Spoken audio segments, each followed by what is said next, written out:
элден себебим ушу акыйкатчылык издеп келип атабыз бул жерге баардыгыбыз. Канат балабыз болсо ушул жалаң эл жерин коргойм деп, мекен үчүн иштейм деп ант берген. Ошол анттын аягына чейин аткарды деп ишенебиз.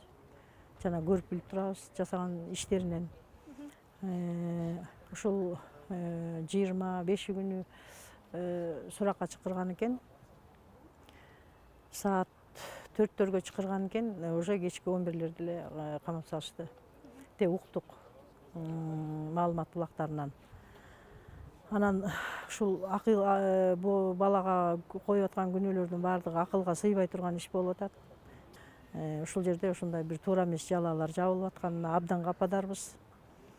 Биз ушул жерден суранат элек жогорку жактардан акыйкат чечим чыгарып берсин.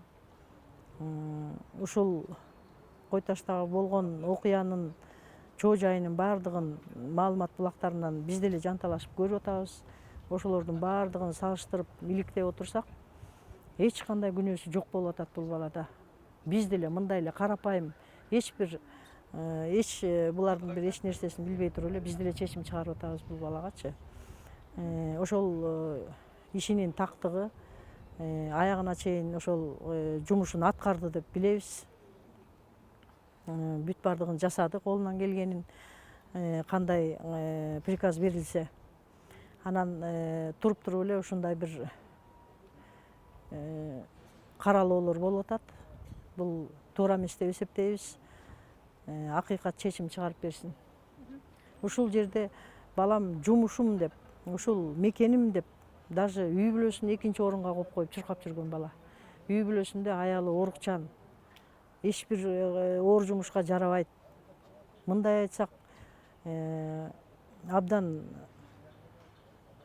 бир дагы ишке жарамсыз болуп турат да, азыр акыбалы ушундай болуп турат. Балдардын баары майда. Бир эле токош таап берген ушул балам болчу үйдө. Бага турган ушул балам болчу. Булардын күнү эмне болот?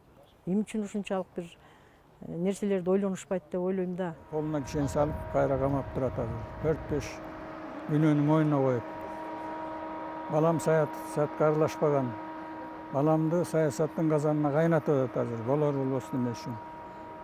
Ошон үчүн биз ушерге келип, нааразылык кылып, ошол балама акыйкат чечим чыгарып берсе экен деген ой менен ушул жерде отурабыз.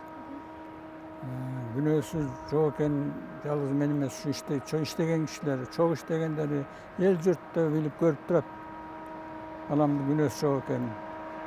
Ошон үчүн Сооронбай Шариповичке кайрылаганы келдик. Кайрылат элек. Ошол жакшы чечим чыгарып, адилет чечим чыгарып берсин деген ниет менен отурабыз.